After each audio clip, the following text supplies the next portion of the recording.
నమస్తే, welcome to BCN news. నేను విజయలక్ష్మి. ముందుగా ముఖ్యాంశాలు.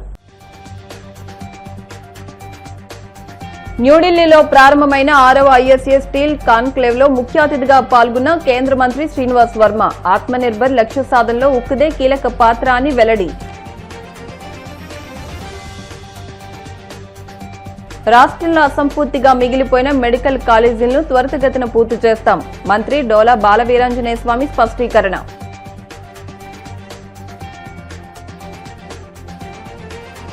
మంగళగిరి జనసేన పార్టీ కార్యాలయంలో జనవాణి కార్యక్రమం. ప్రజల నుంచి అర్జీలు స్వీకరించిన రాజానగరం ఎమ్మెల్యే బత్తుల బలరామకృష్ణ.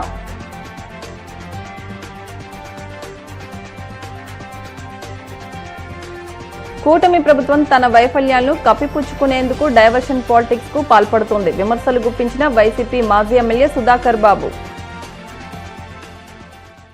ఆత్మనిర్భర్ భారత్ లక్ష్య సాధనలో ఉక్కు పరిశ్రమ కీలక పాత్ర పోషిస్తోందని కేంద్ర ఉక్కు భారీ పరిశ్రమల శాఖ సహాయ మంత్రి భూపతిరాజు శ్రీనివాస్ వర్మ తెలిపారు.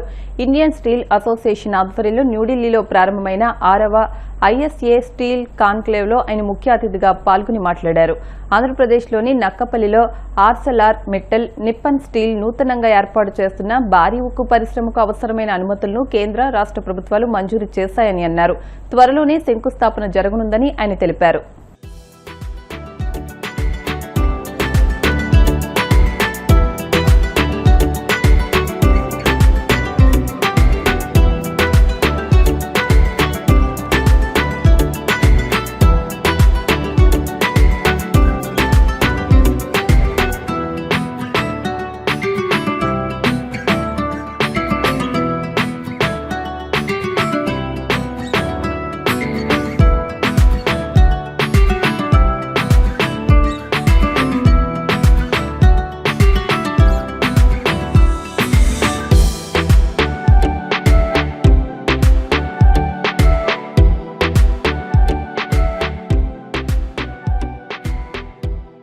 రాష్ట్రంలో అసంపూర్తిగా మిగిలిపోయిన మెడికల్ కాలేజీలను త్వరగా పూర్తి చేస్తామని మంత్రి డోలా బాలవీరాంజనేయ స్వామి తెలిపారు.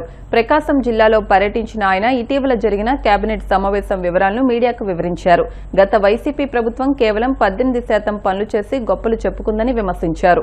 2027 నాటికి మెడికల్ కాలేజీల్లో వైద్య విద్యను అందుబాటులోకి తెస్తామని మంత్రి పేర్కొన్నారు. ప్రకాశం జిల్లా మార్కాపురం మెడికల్ కాలేజ్ 80% పనులు పూర్తయ్యాయని వైసీపీ అనుకూల మీడియా చేస్తున్న దుష్ప్రచారాన్ని స్థానిక ఎమ్మెల్యే నారాయణ రెడ్డి తీవ్రంగా ఖండించారు. కూటమి ప్రభుత్వం ప్రజలకు మంచి చేయాలని చూస్తుంటే వైసీపీ మాత్రం అవాస్తవాలు ప్రచారం చేస్తోందని ఆయన విమర్శించారు. మా ఎన్డీఏ ప్రభుత్వం గొప్ప నిర్ణయాలు తీసుకోవడం జరిగింది. అసంపూర్తిగా ఉన్నటువంటి ప్రైవేట్ మెడికల్ కాలేజీలని పబ్లిక్ ప్రైవేట్ పార్ట్నర్షిప్ PPP విధానం ద్వారా పూర్తి చేయాలని చెప్పేసి మేము కేబినెట్ లో అమలు జరగడం జరిగింది. మరుక్షణం నుంచే బ్లూ మీడియా కావచ్చు, 11 స్థానాలకే పరిమితమైనటువంటి పార్టీ నాయకులు కావచ్చు, ఏదేదో మాట్లాడుతున్నారు. మా సోదరు నారాయణ రెడ్డి గారు ఈ ప్రాంతం నుంచి ఎలక్షన్ రెడ్డి బాబు గారు వీళ్ళందరూ కూడా ఒకసారి మనం విజిట్ చేసి వాస్తవాలు చెప్తామని చెప్పేసి రావడం జరిగింది. ఇప్పుడే వీడియో చూపించారు నీలి మీడియాలో. 80% పనులు పూర్తయినటువంటి దాన్ని ప్రజలకి కూటమి అందుకోకుండా చేసిందని చెప్పి. నేను ఇప్పుడు అధికారులను కూడా అడిగా, నేను ఎంత పూర్తి చేసిందంటే 18.8% ఆఫ్ వర్క్ కంప్లీట్ అయింది. ఈరోజు మనం ఇప్పుడు నిలబడినటువంటి బిల్డింగ్ హాస్పిటల్ బిల్డింగ్. ఈ బిల్డింగ్ హాస్పిటల్ టీచింగ్ హాస్టల్ పూర్తయితేనే స్టూడెంట్స్ కి ప్రాక్టికల్ గా క్లినికల్ గా చూసుకోవాలి. డాక్టర్ గా నాకు కూడా అనుభవం ఉంది. ఈ బిల్డింగ్ పూర్తి కాలేదు, ఆ వెనక కనిపించే అడ్మినిస్ట్రేటివ్ బ్లాక్ పూర్తి కాలేదు, పిల్లలు ఎక్కడ క్లాస్ రూమ్స్ పూర్తి కాలేదు. ఎక్కడ పెడతారు? పూర్తి స్థాయిలో పూర్తి చేయడానికి మేము ముందుకు వస్తున్నాం. తప్పనిసరిగా ఇక్కడ మేము పబ్లిక్ ప్రైవేట్ పార్ట్నర్షిప్ లో మెడికల్ కాలేజీని పూర్తి చేస్తాం. 2026-27 వీలైతే ఇంకా ముందే మనం అడ్మిషన్స్ ని చేపడతాం. 26-27లో మార్కాపురం, అదేవిధంగా పులివెందుల, మదనపల్లి, అరకు ఈ 4 కాలేజీలని మొదటి విడతగా తీసుకొని పూర్తి చేస్తాము. మిగిలిపోయిన 6 కాలేజీలని అయితే గత ప్రభుత్వంలో మొదలు పెడుతున్నామని చెప్పి ఉదరగొట్టి గాలిపోయిన కాలేజీని సెకండ్ ఫేజ్ లో మిగిలిన కూడా తీసుకుని పూర్తి చేస్తాం. ఒకసారి తీసుకుంటే గతంలో మెడికల్ కాలేజీలు, ఇంజనీరింగ్ కాలేజీని రాష్ట్రంలో పెద్ద ఎత్తున ప్రోత్సహించి యువతకి విద్యా అవకాశాలని అందించినటువంటి పార్టీ ఆ రోజు తెలుగుదేశం పార్టీ. ఈ రోజు ఎన్డీఏ ప్రభుత్వంలో మేము నిర్ణయం తీసుకున్నాం.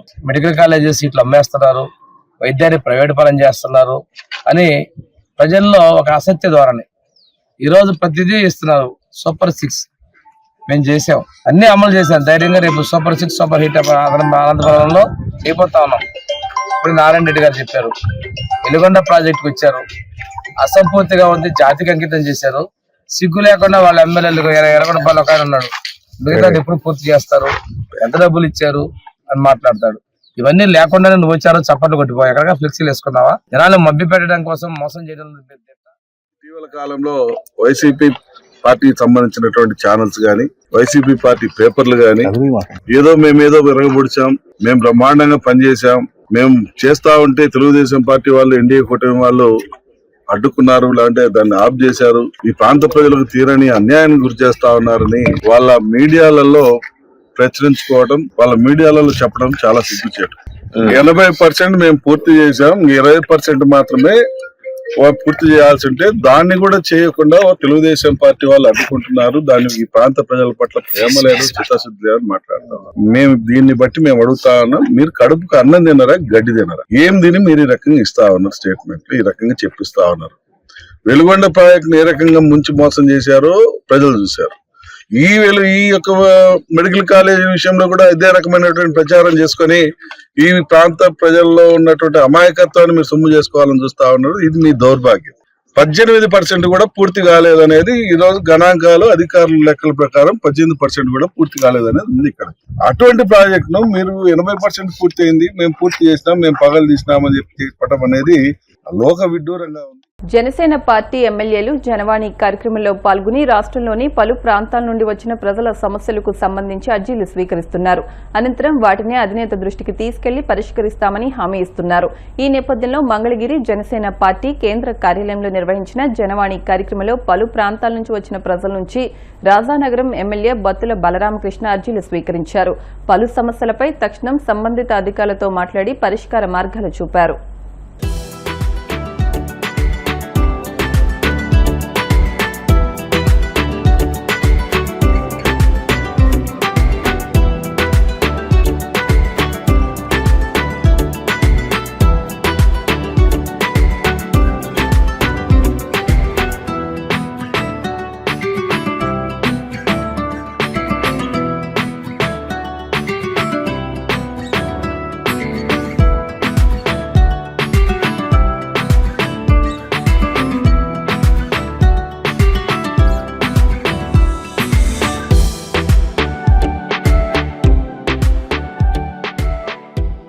పాలనలో పూర్తిగా విఫలమైన చంద్రబాబు ప్రభుత్వం తన వైఫల్యాలను కప్పిపుచ్చుకునేందుకు అవి ప్రజల్లో చర్చకు రాకుండా ఉండేందుకు డైవర్షన్ పాలిటిక్స్ కు పాల్పడుతుందని వైసీపీ మాజీ ఎమ్మెల్యే టీజేఆర్ సుధాకర్ బాబు ఆగ్రహం వ్యక్తం చేశారు. తాడేపల్లి వైసీపీ కేంద్ర కార్యాలయంలో ఆయన మీడియాతో మాట్లాడుతూ రాష్ట్రంలో మద్యాన్ని ఏరులై పారించిన చంద్రబాబు తన అక్రమాలు బయటపడకుండా ఉండేందుకే లేని లిక్కర్ కేసును తెరపైకి తెచ్చారని మండిపడ్డారు. 100 అక్రమ మద్యం కేసులు బనాయించిన, వందలాది మందిని అరెస్టు చేసిన వైఎస్ జగన్మోహన్ రెడ్డి నేతృత్వంలో వైసీపీ పోరాటం ఆగదని ఆయన హెచ్చరించారు. కృష్ణమోహన్ రెడ్డి గారిని మరియు గోవిందప్ప గారు, ఆయన ఒక సిమెంట్ ఫ్యాక్టరీకి సంబంధించిన అధిపతి, వారిని అక్రమంగా కేసులు బనాయించే కార్యక్రమం జరిగింది. ఇదంతా ఒక సృష్టి. నారా చంద్రబాబు నాయుడు, లోకేష్ నాయుడు గారు ఆడించబోతున్న ఓ కట్టు కథ. ఇది ఒక బేతాళ కథ. ఎందుకు మేము దీన్ని నింపాదిగా నిబ్బరంగా ఎదుర్కొంటున్నాము అనంటే దీనిలో ఏమి లేదు, సున్నా. అసలు కేసులు బనాయించి రాష్ట్రంలోని ప్రజలను అల్లకల్లోలం చేసి, భయభ్రాంతులను చేసి, ప్రభుత్వ వైఫల్యాల వైపు ప్రజలు చూడకుండా, నాయకులు చూడకుండా, ప్రతిపక్షం చూడకుండా ఎలా మేనేజ్ చేయొచ్చో నారా చంద్రబాబు నాయుడు గారికి మీరు ఎవరు మనం చెప్పాల్సిన అవసరం లేదు. ఆయనకి పూర్తిగా ఈ అంశాల మీద సంపూర్ణమైన అవగాహన ఉంది. అసలు జరగనది జరిగినట్టుగా ఎలా చెప్తాడు? దారిని పోయే వాళ్ళందరికీ ఎలా ముడిపెడతాడు? ఓ ఫోన్ కాల్ లిస్టు తీసుకుంటాడు. ఆ ఫోన్ కాల్ అత్యధిక కాల్స్ ఎవరికి వెళ్ళినో ఆయన పట్టుకొస్తారు. నీకు పలానా చెవిరెడ్డి భాస్కర్ దగ్గర నుంచి ఫోన్లు ఇన్నిసార్లు వచ్చినాయి కదా, ఈ కేసుకు ఏంటి సంబంధం అని అడుగుతారు. నాకే సంబంధం ఉందండి, ఎలక్షన్లో కలిసి పని చేసామంటారు వారు. సరే, నీకు సంబంధం లేకపోయినా పర్లేదు, మేము చెప్పినట్టుగా నువ్వు సంతకం పెడితే మంచిది, లేకపోతే నువ్వు ఈ కేసులో ఉంటావని చెబుతారు. అమాయకులైన వాళ్ళు, పోలీసుల్ని గుడ్డిగా నమ్ముతున్న వాళ్ళు, కేసు పూర్వపరాలు తెలియని వాళ్ళు, నారా చంద్రబాబు నాయుడు, లోకేష్ యొక్క రాజకీయ కుట్ర లోతు తెలియని వాళ్ళు. అదే కోణంలో ఆ ఏపీఎండిసి మైన్స్ డైరెక్టర్ అయిన ఎండి గారు కూడా, వాసుదేవ్ రెడ్డి గారు కూడా పడ్డాడు. ఆయన ఎక్కడో నేషనల్ సర్వీస్లో ఉన్నాను, నేను అక్కడికి వెళ్ళిపోతానంటే ముందు పర్మిషన్ ఇవ్వలేదు. నువ్వు కనుక అప్రూవల్గా మారి మేము అడిగినట్టు నువ్వు సంతకాలు పెడితే ఈ కేసులో నుంచి నిన్ను తప్పించడం, మళ్ళీ నిన్ను కేంద్ర సర్వీసులకు పంపటం. ఈ భాగవతాలన్నీ కూడా ప్రజలకు బట్టబయలు చేస్తుంది మీడియా, సోషల్ మీడియా. ఇది అక్రమంగా కేసు పెట్టడంతో పాటు ఫోన్ కాల్ లిస్ట్ ఆధారంగా ఎలా చేస్తారు మీరని కోర్టే ప్రశ్నించింది. వీరిచ్చిన ఛార్జ్ షీట్ లో ఈ మద్యం కేసు అనే అంశం మీద ఛార్జ్ షీట్ సిట్టు వేస్తే 21 తప్పులు పట్టుకుంది గౌరవ న్యాయస్థానం వారు. ఏమిటా ఈ తప్పుల తడకేమిటి? ఇలా లింకు చేస్తావు? ఫోన్ కాల్స్ లో ఉన్న వాళ్ళందరినీ ఎలా తీసుకొస్తావు? ఒక్క ఆధారం సాంకేతిక పరమైన స్థిరమైన ధృవీకరించిన ఆధారం ఒక్కటైనా ఉందా అని అడిగితే అల్లక్కడెక్కడో డబ్బులు దొరికినాయండి, ఫామ్ హౌస్ లో డబ్బులు దొరికినాయండి, లేకపోతే పలానా సినిమా యాక్టర్ తో ఫ్లైట్ లో జర్నీ చేశారండి, కాబట్టి ఇతను ఇదిగో డబ్బులు లెక్క పెడుతూ పలానా వీడియోలో ఇతను ఉన్నాడండి, ఇతను పలానా భాస్కర్ రెడ్డి గారికి సంబంధికుడండి, లేకపోతే ఓఎస్డి కృష్ణమోహన్ రెడ్డి గారికి ఫోన్ చేశారండి, లేదా ధనుంజయ రెడ్డి గారికి ఫోన్ చేశాడని ఈ డొంక తిరుగుడు సిట్ యొక్క దర్యాప్తు అంశము పూర్తిగా లోపభూయిష్టంగా మారిపోయింది. ఎక్కడ కూడా ఓ రాజకీయ పార్టీలో స్వయానా మాజీ ముఖ్యమంత్రి గారికి అత్యంత సన్నిహితుల మీద నువ్వు ఒక పోలీసు చర్య చేయబోయే ముందు, వారిని కస్టడీలోకి తీసుకోబోయే ముందు 90 రోజుల పాటు వారిని జైల్లో పెట్టిన తదుపరి కూడా నువ్వు ఛార్జ్ షీట్ వేసే విషయంలో ఒక్క చోటైనా కూడా ఓఎస్డి కృష్ణమోహన్ రెడ్డికి, ధనుంజయ రెడ్డికి, బాలాజీ గోవిందప్పకి ఇదిగో ఇక్కడ సంబంధం ఉందని నువ్వు నిరూపించగలిగావా? సిట్ అధికారులు మేము అడుగుతున్నాం. ఓఎస్డి కృష్ణమోహన్ రెడ్డి గారు మనిషి కాదు, ఆయనకు బొబ్బలు రావు. ఏమయ్యా ఏమి ఒక్క చర్చ పెట్టలేదు ఈ రాష్ట్రంలో. నారా చంద్రబాబు నాయుడు మాత్రమే మనిషి ఈ రాష్ట్రంలో.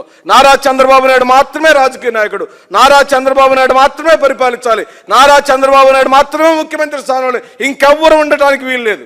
ఎవరైనా ఉంటే అతను దింపిన దాకా మేము ప్రెస్ మీట్లు పెడతాం, డిబేట్లు పెడతాం, పత్రికలు అడ్డగోలుగా రాస్తాం, లేని కేసులని బనాయిస్తాం, ఢిల్లీ వాళ్ళతో కుంభక్ అవుతాం, ఈ పార్టీ ఆ పార్టీ లేదు, అన్ని పార్టీలు ఏకమవుతాం. ఖచ్చితంగా సత్యం గెలుస్తుంది, ధర్మం నిలబడుతుంది, న్యాయం గెలుస్తుంది. కాబట్టి మేము గుండె ధైర్యంతో ఉన్నాం. మా ధైర్యాన్ని 1 ఇంచు కూడా మీరు సడలించలేని సందర్భంగా నేను మనవి చేస్తున్నాను. ఇప్పుడు కాసేపు ప్రకటనలు.